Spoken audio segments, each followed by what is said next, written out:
it's not just based on your gender or your race or some identity. Get a diverse set of mentors, because so you can get different perspective from people, and at the same time reach out with a purpose, right? Why you want them for a mentor. Without further ado, I'm super, super excited to be introducing Suja Viswesan and Suzanne Skyvara to the stage for this fireside conversation on networking, mentoring, and sponsoring as a tech leader.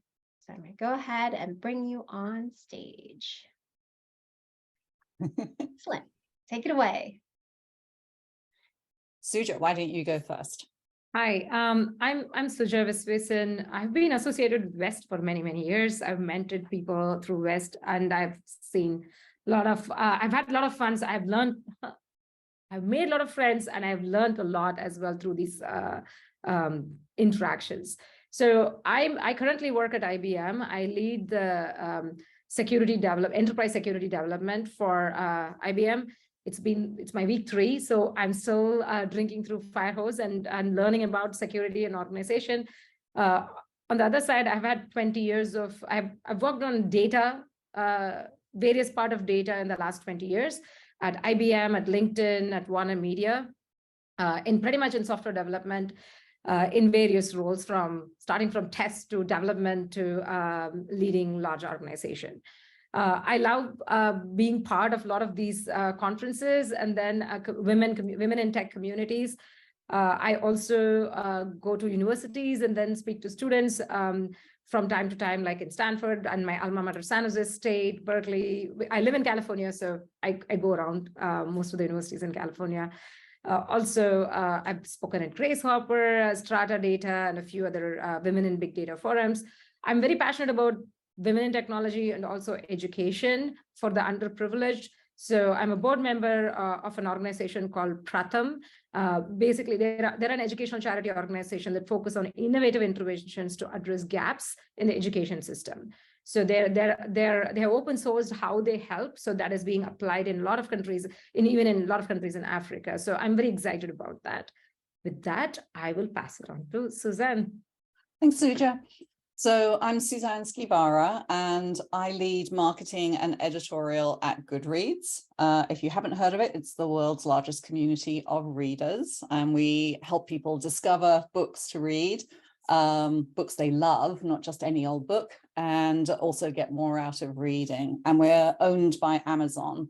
For those of you, I have to get this out of the way pretty quickly, because when I start talking, people usually stop listening to what I say and start going, what is her accent? Is she British? Is she Australian? Where the hell is she? I was born and bred in England, and got my degree there and grew up there and started my career there. But I love traveling, so I started traveling, and then I ended up in Sydney, and I ended up spending 8 years there in PR. And then I fell in love with a Whitewater River guide, and who's from the Czech Republic. And then he was based in San Francisco, so I managed to figure my way out here. So I've got an international career, and I've been here for about 20 years now, actually. Thanks, Meredith. Most of my career was in PR. And so for any of you who's thinking about transitions, etc., it was after about 20 years in PR that I actually managed to wrangle my way, when I was working at Goodreads, to expanding my portfolio to include marketing, brand, and now I have the editorial team under me, and they've also asked me to start thinking about how we think about our culture at Goodreads, which is a very special culture, and we want to protect that. Christina, you also fell in love with a whitewater rafting guide. I love that. Oh, and you were training to be one. You're braver than me. I was always quite happy to be the guide chick. All right. So Suja, let's start off with a little bit about pivotal moments in your career journey. And sorry, I just have to say, Meredith, thank you for saying you're a huge fan of Goodreads. So let's start, Suja, about your pivotal moments in your career journey, because I think you've got a fantastic story, and I think it's really inspiring for people to hear it. So, I mean, I'll start from 20 years back, almost 25 years back, a quarter century, dating myself. So I did come to this country as an immigrant, especially as a dependent immigrant. So that means I cannot work. So I ended up doing the next best thing is like spending money, go to college and get my master's so that I can get a job.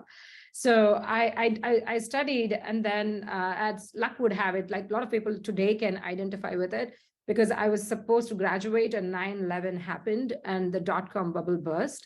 So it was a really, really tough time to get a job. I had to postpone my graduation by a year, by 6 months, almost a year, yeah. And then I was just scrambling to find a job. And then I pretty much started stalking every recruiter or company that would come to San Jose State. That's where I did my master's. And I would be reaching out. One such recruiter was from IBM, and she was really nice. And she said, "Oh, I really like you. Keep in touch, but right now I don't have anything." And keep in touch, I did. It happened to be October, so I wished her happy Halloween and then said, "Hey, do you have a job?" Then it was Thanksgiving. I was like, "Hey, remember me? You said keep in touch, happy Thanksgiving." And it kept on going until like almost Martin Luther King. I didn't wish her happy Martin. Before that, she's like, "Okay, we have an intern co-op role. Do you want to come and interview? We don't have full time." I said, "Sure, I will come in." I interviewed and became a co-op there. And then that's how I got my first job. It's pretty much like persistent, and then being not letting go of those. When people don't respond to you, you just keep at it, keep in touch. That's how I ended up at IBM. Then I was at IBM for 5 years, and then I transitioned, almost 6-7 years, and then transitioned from an individual contributor to management, engineering management, and that I did it for another 6 years. And that's when I got the bug to do something different. And I started playing around with my LinkedIn network and LinkedIn platform and got a job at LinkedIn. So then I worked at LinkedIn for about 7 years. And during the pandemic is when I was like, got the bug. I was binge watching a lot of things on HBO Max and other things. So I got the bug and I went to a media company, Warner Media, and heading all of data for them. It was really, really interesting to see data from Warner Brothers to CNN to Harry Potter to DC Universe. It was very fascinating. But on the day I joined, they got acquired by Discovery. So that was a very different story. I had to adjust to a lot of new things. And then a year and a half into it, I decided I want to be back in tech. And now I'm back at IBM. Fantastic. Fantastic. I love it. And I think there's a lot in there that we'll be referring to as we go through the topics today. There's some great examples. So we wanted to talk about mentoring and sponsorship. And I think it's important to clarify up front, how are those roles different? What does a mentor do for you versus a sponsor? I mean, look, a mentor is somebody who's very specific, right? Like, for example, you have a problem or you are dealing with a challenge and you see somebody who's really good at that. You go to them for getting help on how to solve it, how to learn a framework to solve it, things like that. For example, you see a great public speaker. So it happened with me. I'm speaking really fast and I'm not able to stick to time. So I was actually went to a mentor to get how they became really good. Then they referred me to some coaches, gave me some tips. They listened to some of my speak. So somebody whom you go for a specific reason and ask them to help and give you tips on how to grow and hone your skills. That's where a mentor come into picture. Sponsor is someone who's advocating for you when you're not in the room. Right. Right. And for example, in that same public speaker example, a sponsor is someone who will nominate you to speak at an event or when people are looking for something. So typically, if you work in any company, your manager is your first sponsor because they are the one who are advocating for you, for your raise, for your promotions, for getting you the right projects and all those. So a sponsor is someone who sees your skills, understands your potential, and provides opportunity for you. So that's where the difference comes in between a mentor and a sponsor. Yeah. And I think the key phrase out of that is someone who sees your skills. And we're actually going to take two pathways now, focus first on mentors, but then on sponsors. And I want to do a quick side when we get to the sponsors about how can you help sponsors start to see your skills and that you can get new sponsors, build those sponsors. So I'm keeping an eye on the chat. You can throw questions in there as we go, and Karen and Inky will also help make sure that we don't miss any that we can respond to on the go. But we are going to leave some room at the end for you as well. So mentors, how do you go about finding a mentor? Well, it's about you seeing people on what skills you want and then going and reaching out. One thing that I would say is that, see, these relationships also are it comes with a level of trust and your comfort level, how vulnerable you can get with that person. So it's extremely important that you have a very good relationship with your person and you're able to get there. So there are multiple ways to find mentor. One is you see somebody and you ask, you in a conference, at work, you go and tell them. The only thing I would say there is don't go and ask them, be my mentor. Give them a very clear, because then people get really intimidated. I don't know what to do. So the same public speak, hey, I would like to learn about, oh, I see that you're really good in conflict resolution. And I see that and I'm scared of it. How do you do it? How do you earn this skill? Can you be my mentor helping me in that? So those are all, so you need to be very focused on what it is and what is the subject that you want to go and approaching them. And people generally want to help. They are much more receptive when you give them a framework to accept you as a mentor. Yeah. And that's how you go and find a mentor. But at the same time, you can see, even in your life, some of your friends, your family members. So it's not just in work, or it's not just based on your gender or your race or some identity. Get a diverse set of mentors, because so you can get different perspective from people. And at the same time, reach out with a purpose, right? Why you want them for a mentor. And sometimes reach out with the time frame also for the next 3 months or 6 months. That way they don't feel like, oh, you're stuck with them forever. You can always renew the contract as you go with them, because you both like each other. That's what I would say, especially for finding a mentor. Yeah, I wholeheartedly endorse all of those points. I have people approach me. There's some terrible advice out there about mentors, by the way, or how to get a mentor. I've read some advice on NPR of all places, I think, where someone was saying, so when you get a mentor, you should establish with them upfront how many times you're going to meet and how often. And I'm like, whoa, no, that's like a business coach relationship. That's completely different. So I really like what Suja's saying. You build a mentor over time. The person doesn't necessarily become a mentor immediately. And so I'll give you the example of one of my favorite mentors for me. And he's been a mentor for over 20 years now. And I went to him with a one-off question. It's like, I'm not quite sure what to do about this client. How would you think about it?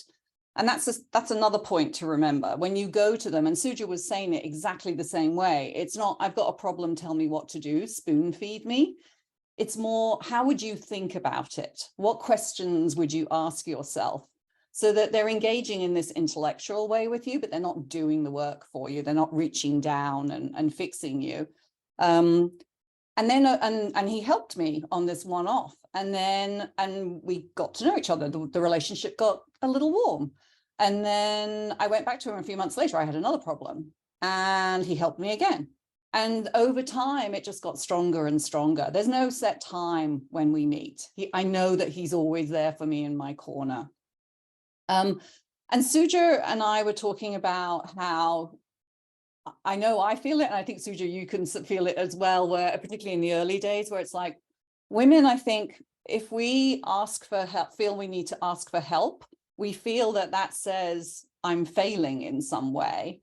And therefore, and also we don't like to impose, and we're worried that we're using up someone's time. And so we just work ourselves into this frenzy of, well, I'll just stay here in my dark corner worrying about my problem, as opposed to reaching out. And Suja, you and I were sort of talking about how to adjust your mindset on that, how to think about it differently. Means, look, asking for help is the first step, right? That's how you build network. That's how you build mentorship. Yes, I agree. It's extremely difficult to go and ask for help, especially for a lot of women, because we do it all. And you're right, Suzanne, that we see that as a failure. But if you just step back and if you think, what are the days that you feel really good about? are the days that somebody asked for help when you did something. It can be very simple as you just lifted a grocery, somebody dropped something in a grocery store and you picked it and give it to them and they said, thank you very much. Or somebody is struggling with a kid and you said, I'll hold the kid while you're doing this. Those are the time that you felt really good helping people. So actually, when you're going and asking for help, you are making their day good. Literally, you are making that day, they make them feel really good. So don't think of it as an obligation. You are actually making somebody's life better, that day better by asking for help. That's how I would approach it and go and then ask. At the same time, we also have to get comfortable getting a no, right? It's okay if somebody might be busy and they wouldn't be able to. In many cases, hey, you can always go with that. Hey, I don't have the time to do it right now. Then you can say, hey, would you recommend somebody that you know in your network who can help me, right? It's always, you can lead them into different discussion and don't be afraid of no. But if you're afraid of no, I was, and I will tell you even today, what do I do? I always say, I'm going to ask Suzanne, she's going to say no. If she says no, I'm right. If she says yes, I'm pleasantly surprised. I win either way. So Yeah. That's what I tell myself sometimes loudly before I go for help, because I don't like no's, but I have to somehow make myself jump that hurdle and then going there. Yeah. And in actual fact, just there's research that shows that when someone is asked for help, the part of their brain that lights up is the same part of the brain that lights up when they are given a gift. So when you are asking someone for help, you are making them feel as though they've been given a gift. So next time you're like, oh, I shouldn't bother, I don't want to impose, I look bad. You're actually giving them a gift by asking them for help. And Suja, you also talked about mentors learn. Sorry, we had a fantastic prep call, so I know tons of stuff that I want to pull out of Suja. We had so much fun. We talked about how mentors get out of the relationship as well. It's not a one-way street, is it? Yes. I think Yvette is the one who asked, hey, how is it beneficial for both when you do that, right? The simplest thing is somebody's helping you, they're going to feel good. So they definitely are feeling good, whether they tell you or not, you have to remember that. And the second part is they're also learning, right? We're all at the end of the day, even if in a power dynamics, maybe you know more than the other person, but sometimes when you know more, you lose the ground reality on how to help people. They might be facing similar challenges in their team. They'll be able to use this to apply in their organization, wherever it is. So it is a mutual learning as part of it. And sometimes I'll tell you, if somebody comes and asks me, even if I don't know something, I would go ask my mentor. I would go ask my network on what it is, and then bring that back to them. In that process, we're all learning from each other. So it is definitely not a one-way street like we think it is. Because in the beginning, I had this thing, my manager set me up with a mentor, and I used to be so scared. I didn't know how to break up. I felt really bad that I was wasting this person's time. I would prepare, I would have some set questions, and then I'll go and ask and come. It didn't work out. But after that, I realized you do need that relationship. You have to build over time, like Suzanne was saying, that you go for the person, and then you build a relationship over it. And that's how, then you stop questioning that you're wasting their time or not, because they almost become a friend that you go to ask. Yeah. We also talked about women. When we're talking about mentorship, we often think immediately about other women. We naturally go to want to, that help thing is a female characteristic, etc. But I'd really encourage you to ask men as well. If you think there is a male who can help you with a problem, go to them. They mentor all the time as well. It's a big thing. Guys are always like, asking all the time, helping each other out. And on the contrary, I would add one more thing to it, is that just like that, if you're a woman, don't just stick to mentoring women, right? Do that cross-pollination, so we can all learn as a human race. We all learn from each other and grow. Because I used to say, whenever somebody would refer me from some other male manager, refer somebody to mentor, it's always women. And I said, look, I don't know everything, because even when we put women all in the same bucket, we are not the same. We are all each individual. We have different problems. Somebody's a parent, somebody's doing elder care, somebody is just new in their career. So there is so much of things. So it's important to mix and match and learn from diversity of people. And then a couple of recommendations on etiquette you don't have to go and meet with someone for an hour for a mentoring question. In fact, if you say to a mentor, potential mentor, hey, I have a specific question. Could I have 15 minutes? And I'm coming with questions. They're like, this is efficient. I like this person. Go for it. Let's do it. Right? I do that all the time. And you kind of, I think with our relationship side, we're like, well, we have to kind of do it in a more softly. Nope, you can be much more, let's get in there. Let's do it. And they appreciate it. They appreciate that you're not going to waste their time. And then one thing when I'm mentoring people, and Suja, I don't know if you've seen it, people aren't very good at follow-up. Mentors love to know that they had impact. Like if you took their advice and you did something and it worked out, that is an opportunity for you to send that note back and say, it worked. Or, you know, if you were talking about stuff and they showed an interest in something, you can follow up with, hey, I know you're interested in, this came out in the news today. So do find ways to keep the relationship going as well. Absolutely. And then I think the final one we were talking about is it's a great idea to think of mentors in terms of a board of directors for you.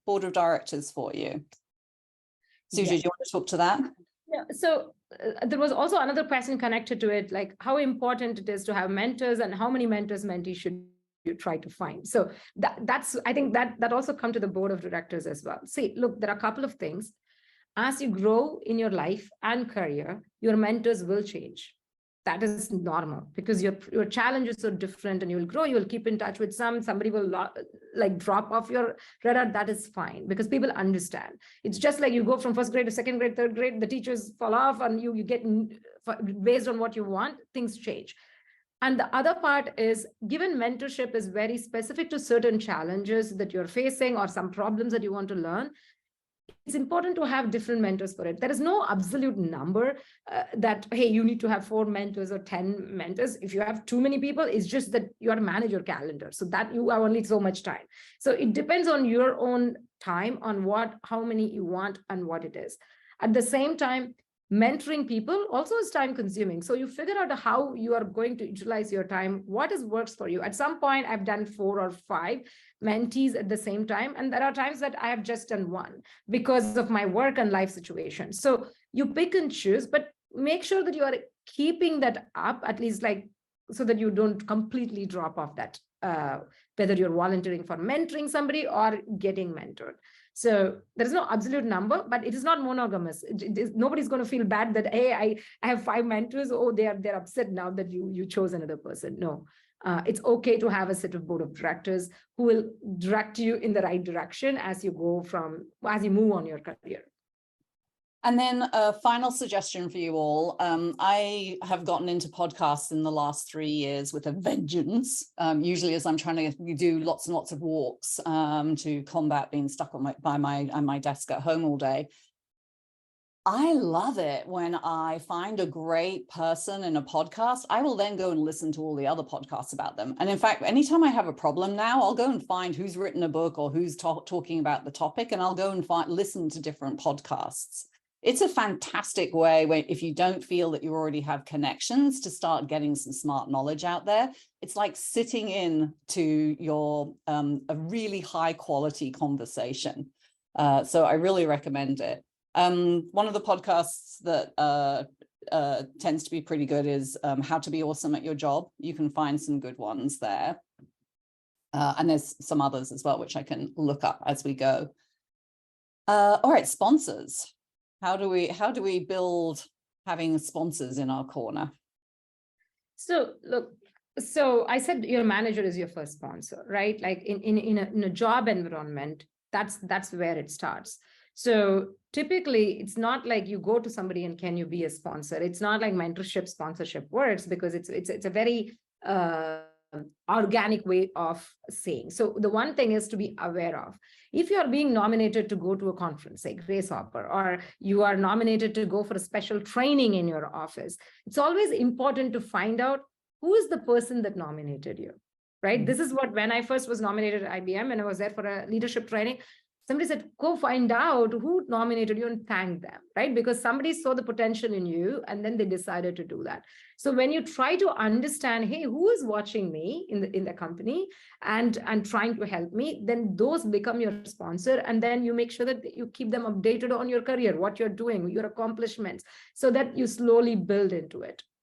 So for example, and it's a mutual thing, right? Because they will bet on you because they want something to be done. So they see potential in you to come and help. So sponsorship is a very, very mutual, like when I said the manager puts you up for promotion or money, because they want the team to do better. And they believe you being part of the team is going to do better for the team and better for the company. So it's definitely a mutual relationship. That's what it builds. It's like finding out who that person is and keeping in touch and keeping them involved in your career, what is happening. I can give you this example of IBM. I was at IBM and then now I'm back at IBM. So the manager that I had once, and then he not became a manager, but still when I had a career thinking on what I want to do next, or if I'm having 2-3 ideas, I went to him and then said, this is what I'm thinking. You know me, you've seen my potential. What do you think will work? So these conversations, irrespective of when, even after I left IBM, I made sure I'm keeping him updated on what is going on with my life, right? Hey, this is what it was not a monthly call or a quarterly call. It would be just, hey, I'm right now at one point, I'm thinking I want to go to India and work there for 2 years. Do you think it's a good idea with this market? Because you are at this position, you can see, what do you think? Will it help with my career? Those are the conversations I have had. So he kind of had an idea on what am I thinking? Where am I going? And even when I got a job at Warner Media, I was asking him, what do you think about this opportunity? It feels like a crazy opportunity. Should I take a leap of faith? Because I don't know if I can do it. He's like, okay. So he was giving me those. And then when I decided to leave Warner Media, I kept him updated. I'm looking for jobs. I'm looking in startups. These are all the things that I'm looking. He's like, okay, fine.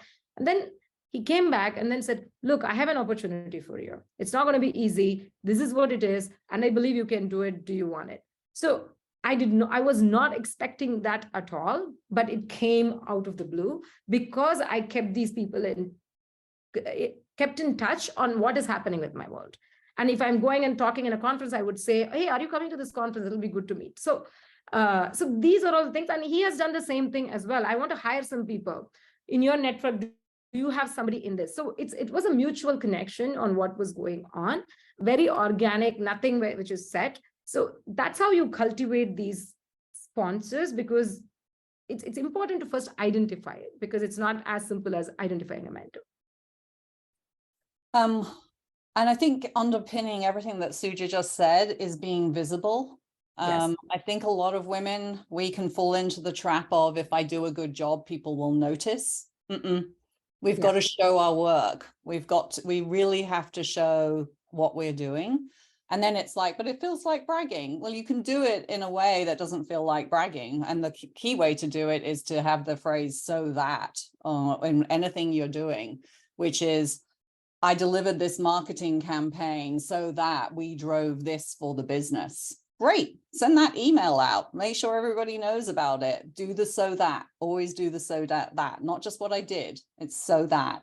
And it just shows that you're operating strategically. People start to see your name. There's a great podcast that came up, which is Adam Grant interviewed Carla Harris, who is an incredibly successful Black executive on Wall Street. And she had to work so hard and kick a lot of things to do so well. And it's a fantastic podcast. Apparently it's on YouTube, is the longer version, but listening to the podcast was inspiring. And she talks about mentors and sponsors as well. So that would be a really good follow-up exercise for you from this conversation. Cool. So I love all the things that are coming in on podcasts, super helpful. We'd love to do some, I love that. Thank you for saying that. We'd love to facilitate some give and take here. If there's something that you're struggling with, or a question you have, or you were wondering how to find out something, here's our chance to share with each other. We've got a bunch of incredible women with multitudes of connections between us all. So take a deep breath, show your vulnerability, and put what you're struggling in on this, because this is a real opportunity to have some serendipity come your way, and have people say, oh, you know what, I can help with that, or I know something about that. So as people are thinking through that, we did have some questions that popped up in the chat, if we want to start there. We do, and then we also want to squeeze in some talk tips about networking. So Inky, what would you like us to do? Do you want to do a brief 5 minutes on questions and then we'll flip over to networking, or keep to the end? What would you like to do? Actually, yeah, let's stay the course and then we'll save the questions for the end. So continue to put the questions in the chat, and then we can talk a little bit about what we're struggling with and then hop to networking. Excellent, excellent. So Olivia, we're going to answer some questions for you on that. Alice, I love you. You get bonus points. I wish I was in a room to give you chocolate for being putting up about crafting a personal brand. Well done. And I'm going to pronounce that wrongly. Hemeri, and apologize. Thank you. Hey, Mary. Thank you for that. I appreciate it. I appreciate it, everybody. Thank you. Hey, Mary. Currently working to land my next role in creative operations for a marketing team. Does anyone have connections there? So let's see what we can do there. There's a really good book about crafting, crafting a personal brand. Now I have to remember what it is. Hold on. I'll keep looking while we're doing it. Let me give Suja, and a new role in product marketing for Tracy and Christy, being a better effective communicator, especially in a remote environment. Okay, these are all great things that people are looking for. Well done. Suja, I'm multitasking. We wanted to talk about networking. And how do you balance making time for this with competing obligations? So you had some thoughts around that to help everyone. It's a tough one, right? Especially for a lot of women, it becomes really tough because disproportionately women end up doing a lot of caregiving activities, unfortunately. So the lot of your life comes in the way of some of these networking. So what has worked for me is incorporating as part of my work, right? Whenever I join a new company, or I would go and enroll myself in various employee resource group, like women in tech, or women in the company, or Black inclusion group, whichever group, I would just go, and then Asian American group, I'll just join them. And that helps me to be part of a different community, and then I would volunteer, right, as part of the work. So you are not taking time outside of your 9 to 5, but you are still able to go back and pick up your kids and all those, but you are meeting more people and then learning about different people in the company. So that is one way for within the company events to do. The other thing that I do, like I had it in the last 5-6 years, where if somebody asked me to come and talk at a conference, no matter how big or small that is, I would say yes. I cannot say no unless I'm not available and I'm not in town. So that also helped me, because that helped me to, as a forcing function, to go and meet people, right, in some level. So at least these are some things that I use. And then I also have done some off hours work, which is going to some Girl Geek events or Women in Big Data event, because those are evening meetups for which I have carved out time, because those come in such a way that it's scheduled at a fixed time, and you can manage your home and work to adjust to that ahead of time if you had room, and then going and meeting people. So these are all the way that I have balanced it, because initially I had thought about it. I do not have the time to go and then have drinking until like 10 p.m, hobnobbing with people, or go on a golfing trip over the weekend. No, it doesn't work for me. So I have to figure out what works for me and then plug myself in those. So it is not one size fits all. Not everybody have to drink or golf. Figure out what works for you and what you enjoy as well. Then it becomes much easier to incorporate. Yeah, I love that. And I think that message is so important because everybody thinks of networking and they think it's immediately entering a room where you know no one and handing out business cards. And there's so many different ways that you can network. Alice, I want to reward you for being the first person to ask a question. So this is the book that I was talking about, which is, it's not so much personal brand, but it's practical steps for advancing your career and standing out as a leader. I heard Patty Azzarello on a podcast and really liked her advice, and have found myself repeating it over and over and over again. Some examples also for, it's not one size fits all for networking. I got this idea from Keith Ferrazzi, who wrote Never Eat Lunch Alone. And I did two things with the idea that he had, which is he used to do dinners where he would invite people over to his apartment in New York, and he wasn't that rich. It was early in his career and he was just building relationships that way.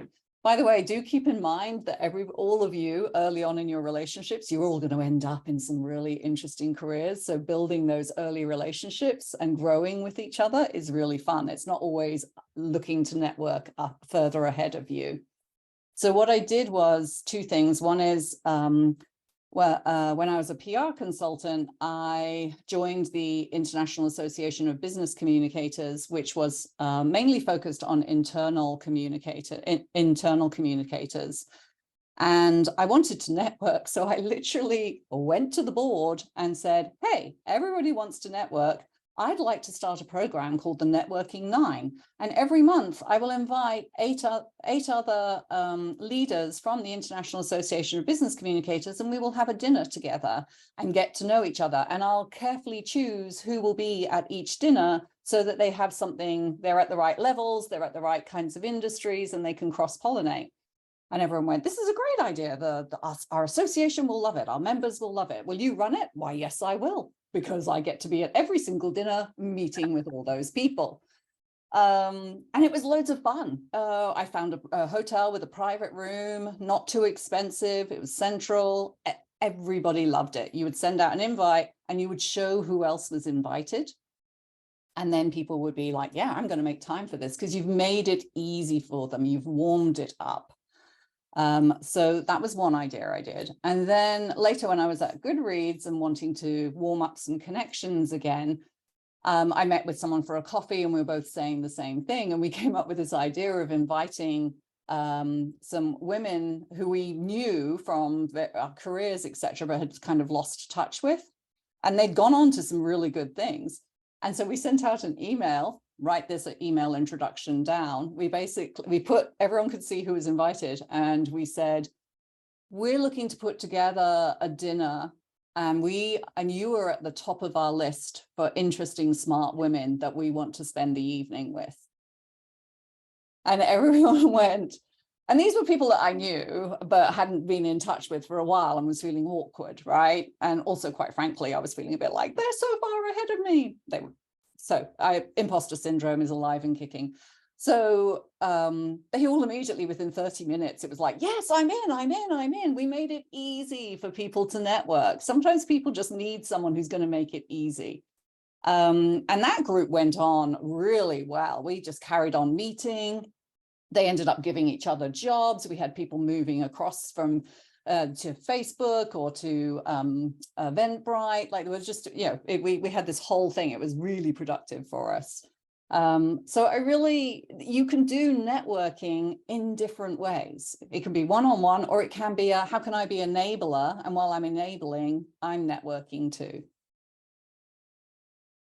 I just want to add one more thing, which is during the pandemic, this is what we did. Bunch of women that I work with LinkedIn now in different places, we ended up going for hikes on Saturday or Sunday mornings. Yes, we did it at 6:37 because there were people having young children to everything. So we had to make it work because lunch didn't work. People had soccer practice, all kinds of things.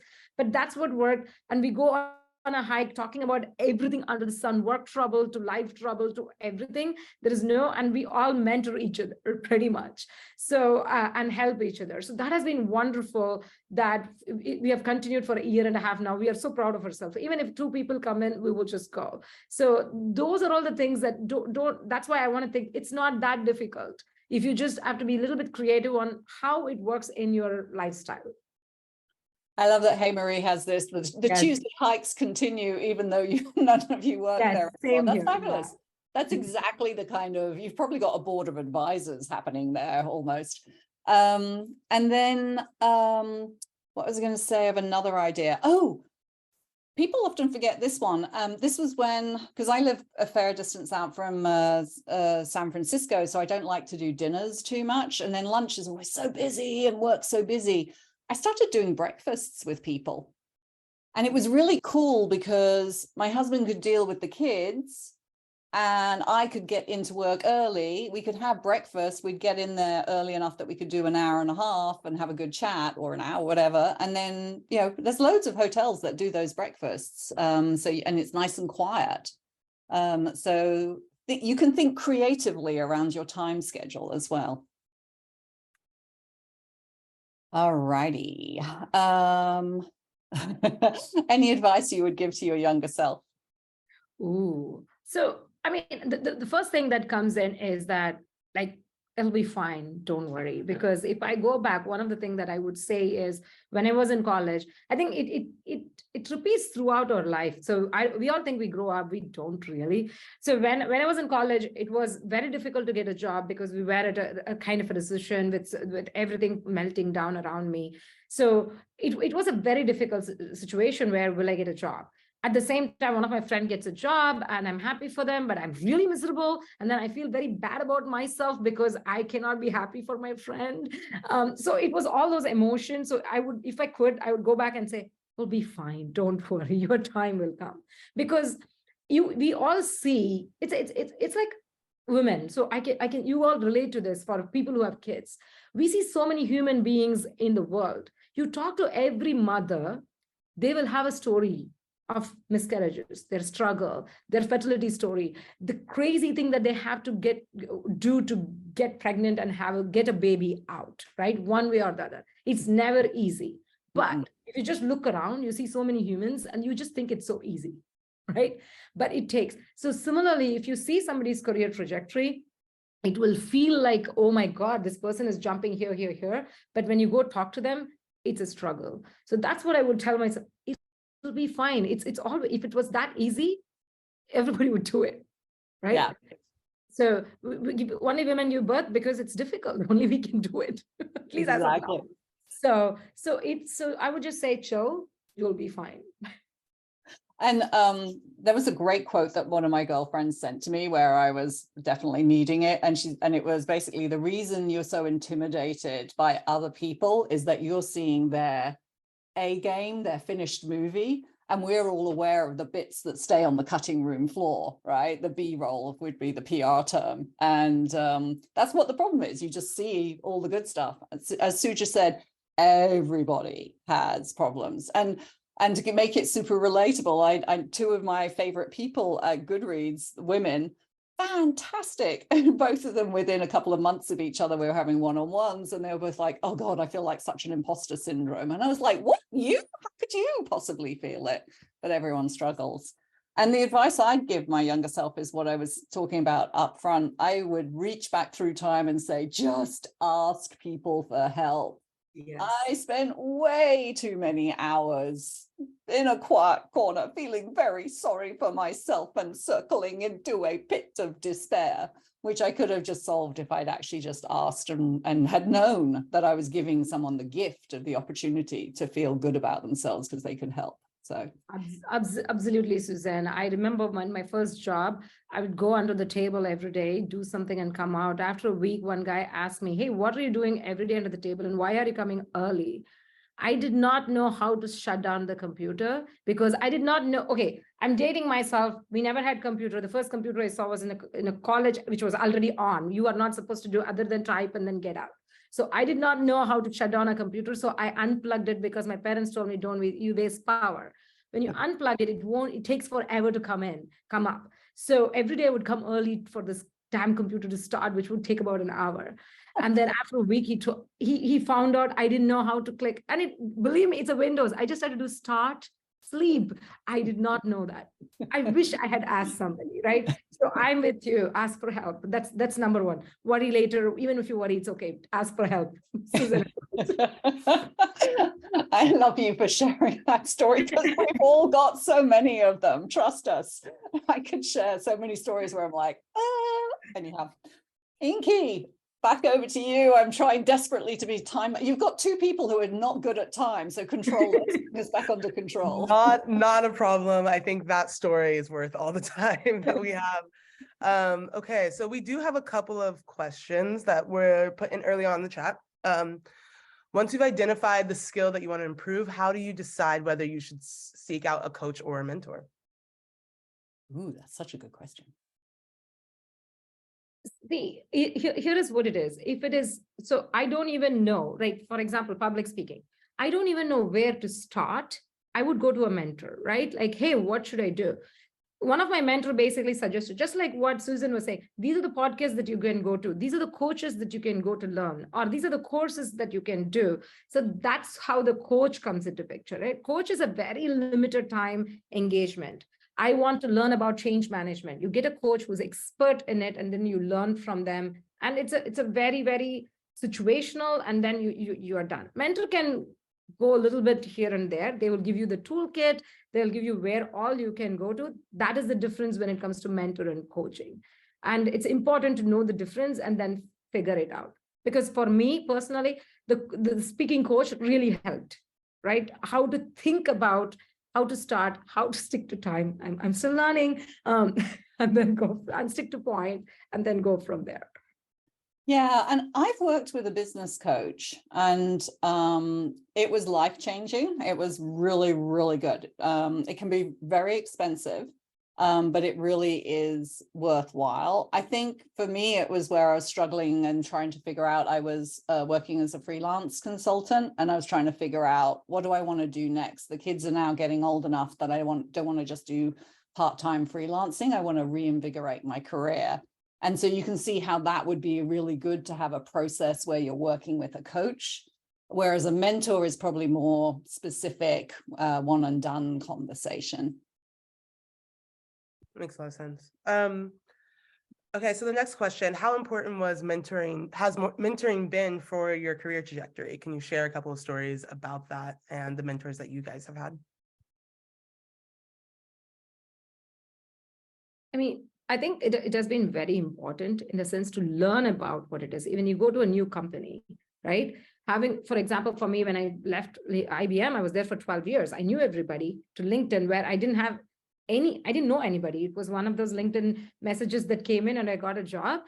To understand even the company dynamics, how does it work, what it does. The first thing I did was, I had two mentors, right? One was giving me the company, and then I had somebody within my organization to do reverse mentoring, right? Like, hey, what are the challenges this team is facing? What are they looking for in a leader? Because sometimes you don't know what the ground is. So these are all the way we learn and then grow. So they did play a huge part for me, IBM, I grew up there. So organically, I built it. In LinkedIn, when I joined, I had to intentionally go and build those networks so that I can learn and then grow. It's extremely important. So what times did mentoring have an impact on my life? Yes. I think it was so again, referring to John Anoda, who I've been talking about a lot, he really just helped me, particularly when I was starting at Goodreads, to think big and strategically, because I'd always been at PR consultancy. So then I was in-house and it was different how to think about it. And there were challenges that I hadn't really come across before. And he was just so thoughtful about giving me, this is probably what's happened and this is what you need to watch out for. And this is what you need to do. And I think probably with his encouragement, it was, you need to make sure you're on the senior leadership team. I was reporting to the CEO, and then it was, well, the senior leadership team's meeting in a room. I better walk in there as well, even though they hadn't invited me. And that was like, but they didn't chuck me back out, then I stayed. So there's some things, and then just sticking my hand up for certain things. So yeah, it was interesting because Goodreads was very small startup, co-founders who are husband and wife. It was a different kind of structure. Absolutely. And you guys touched a little bit on the timing of building a mentorship and not trying to claim it right away. So there's a question here of, have you ever been in a situation where you're asked to be a mentor, but you didn't want to mentor that individual? How would you handle that? I mean, look, most of the time, it has always been time more than anything else. Or sometimes you're not the subject matter expert in that, where, hey, I haven't experienced this to give you help. These are the people that you can go to. So those are all the things that I have done. Or sometimes when I haven't had time to do it, I've actually told them that, look, I'm currently very busy. For example, right now, I'm in a new job, I'm traveling. So I tell people like, look, I need to give me 3 months for me to get back into that. So people understand, and then they accommodate. Sometimes in that case, I've just like Suzanne said, hey, give me 10 minutes, quick call. Can I ask you this question? I've said yes, because when some people ask, it's for a longer commitment and it becomes really overwhelming for me. So I've been over time, what I have learned is telling them the truth. Hey, I'm busy, or whatever it is, so that I don't have to then remember what I told them. So if I tell them the truth, so that's what has helped. Yeah, same deal. It's usually people who are expecting the mentor relationship to be this regular therapy couch sessions. And I just educate them about how I'm willing to work with them, which is come to me with this when you have a specific problem, and I'll help you think about it. But it's not we set a regular time to see each other. Amazing. And I think we touched a little bit on this, but do you guys have any insights on sponsoring people within your network and mentoring people within your network? So instead of top down, but more side to side mentorship and sponsorship within your network. No, absolutely, right? There are people that I have grown up with, like, for example, at LinkedIn, they had something called Wit Invest, where they put in a lot of these mid-career women in a cohort, and then we were given special training and then given a network to get to know each other, different businesses. They were from product to sales to engineering, everywhere. So we all kind of grew up with each other. As we grew, we were all trying to sponsor each other, right? Hey, my company has a role. It would be lovely to work with you because you have product knowledge. I have engineering knowledge. So these are all the things that have helped as we kept the connection and then grown together. So absolutely, it is not just top to bottom or anything. It works every way, which way that you can see. Yeah, I agree. I mean, think of mentoring as it's not for, it's we're solving a problem together. Yes. You know, someone younger than me can mentor me because they've got some kind of experience or knowledge that they can help me think about a problem. So think about it in those ways. Does that help? Yes, absolutely. So if that's all of our questions right now. If we have any other questions in the chat, or if you want to come off of mute and ask directly, feel free to do that now. Give everyone a couple more minutes. Think of any last questions. But Suzanne, Suja, this has been so incredible. Thank you for talking through and having so much fun and light as you talk through all these sometimes daunting topics. We have one question here. Any advice for starting a new job and wanting to be seen as knowledgeable and capable, but also wanting to receive some mentoring? Like, I go the other way around, Carolyn. I just go with, okay, I'm knowledgeable in certain things. With this company, I have no idea. So can you help me? I go with the help part now because that I have learned, because that shows you're vulnerable and people are very open to helping, and you get a lot of information when you're joining a company, and that helps you to get even better. So it's important to go. Sometimes it comes across very difficult when somebody comes from an external company and then they say, I know what you're doing wrong. This is how it's going to do. People are like, you don't know what is going on here, right? So a lot of time, look, I have these expertise that I bring in, but I don't know what challenges are you facing. So can you explain to me how things are, what is working well? So usually I go with, can you tell me what is working well? And so that I don't screw it up, and tell me what is not working well that I can help with. So that usually goes a long way for people to see, okay, you are willing to receive as well as give, as opposed to, I'm just going to tell you what to do. So that's what helps to slowly get your tentacles in and then understand what the company culture is and what are the things that you can do. And then you become an expert in it. And then you will be doing that for newcomers. Yeah. Yeah. A fun question to ask, by the way, of your boss at that stage is, so say fast forward 3 months and we're meeting, what does success look like for Suzanne? And you force your boss to look ahead, and they should have been doing it in an onboarding plan, but it's a good kind of question to ask for people. And then exactly what Suja said, understanding like, what are successful people doing here? Who are the people I should get to know if you're not already getting that in your onboarding plan? I'm at Goodreads, so I'm all about the books. So I want to give you a couple of gifts. One is, I can't give the actual books themselves, sorry. This is a list that I put together. It's 72 books for career and financial success. We just published that a few weeks ago. Karen has discovered at least 2 of them and loved them. And I think one of them, she said, actually really shifted some thinking and really helped for her. And then on that list are 2 books which I could, sorry, next meeting trying to grab me.